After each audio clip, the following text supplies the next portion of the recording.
All right, you got Dr. Tom and Chef Jim here, and you're gonna have the master dynamic duo on how to eat out healthy, the core basics. First of all, from the dock end, you don't want to go starving all day. It is important to try to eat breakfast and avoid getting too hungry. So you have your mindset about you. When you walk in, you're hungry enough to enjoy, but you're not starving, so you're out of your mind. Number one. Number two, when you get in there, get a good glass of water and try to get to that fresh, healthy salad first. It helps get you full on less calories. And when it comes to the bread basket, if it's wonderful and that's your thing and that's your non-negotiable, fine, go for it. Try to portion control it. If you're like me, a board-certified breadaholic, you might want to say no. Now I'm going to hand you off to the chef on how he's going to help you tweak an order so that it tastes wonderful, but you're not getting overloaded with excess calories, salt, and saturated fat. Chef. I think that's the perfect lead, and you're exactly right. We all get to a restaurant, we're hungry, we're ready to eat. What's the first thing that hits your table? The bread basket. Once in a while, that's so you're already hungry, and now here's very, very calorie-dense foods. So you go ahead and eat, and eat. So you're right, you plan your meal out, have a preconceived idea when you get there, get your water, get your salad. I've even changed my eating habits in the last 6-7 years since we've been together. My non-negotiable was always a giant steak.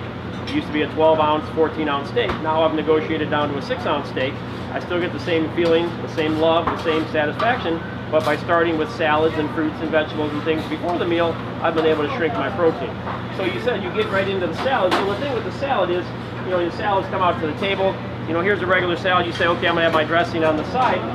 This is about the amount of dressing I would put on the salad if you ordered it. So this would normally be tossed to the salad.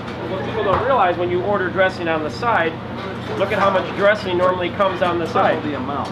And so it's triple the amount, triple the fat, triple the calories. So you think you're doing yourself a favor by getting dressing on the side, you're really not. Are you better off than ordering just light dressing and let them trust the chef? I would trust the chef, and that's the big thing too. You know, you want to eat at a place where you're going to be confident with the chef.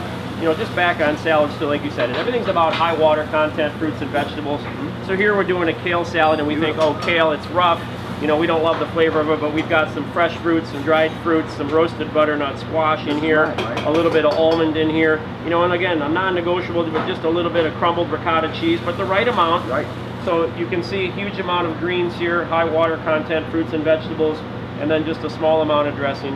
And I think the relationship that you need to create with your chef in your restaurant, especially your server, is knowing that you're going to a place where they cook fresh and they cook from scratch, so that you can go to them and say, I want this made without salt, or I want it just seared or grilled. Cooking restaurants, better for you. Right, you can testify that probably 80 to 90% of the sodium that we consume comes in prepackaged, pre-made meals. Right. So in restaurants like ours, and many restaurants around Metro Detroit, create a relationship with the restaurant, with the staff, 100%. so that they have those options that they can cook it without the sodium, which is simple enough. Again, ask them to substitute. Can you crust it with some, you know, Moroccan spices or sesame seeds or do different things? These guys, the chefs are so good. I just say I don't want any added salt, and then it's dealer's choice. I trust the chef. When you come to Andiamo, great scratch cooking restaurant, it's really that simple. That's what we look for. We love that. When someone says, oh, I have an allergen, or, you know, I have dietary restrictions, we say, well, tell us what you're in. Are you in the mood for salmon, shrimp, chicken, veal? Tell us what you're in the mood for. Let us create something unique for you. And then we can do it without the fats. We can do it without the sodium. We can make sure that we have the full 6 ounces or so of protein so that you can leave here. Again, I think that's why people struggle, because they're always hungry. We're going to send you home so that you're not hungry. But again, teaching you that too. I think our classes that we taught together were very successful for people, because we gave them recipes, and we gave them recipes to cook at home so they could make great full-size portion, very flavorful, fresh meals that they could enjoy. And that's going to be the key on it. So again, when you go out to eat, don't be afraid to talk to your server. You know, it's what chefs live for. We love the creativity. We love the opportunity to provide service to our guests. That's why we're in this business. So don't be afraid. Business. So don't go in starving. Think about what you're going to start with. Start with a nice fresh salad and some water. Don't necessarily put the dressing on the side. If you want to do that, keep in mind you're going to get a lot more. Maybe trust the chefs and just ask for light, and then create a relationship with your chef and with the restaurant, and you're probably better off at a scratch cooking restaurant, because then they can tweak things the way you want more readily. Absolutely. There you go.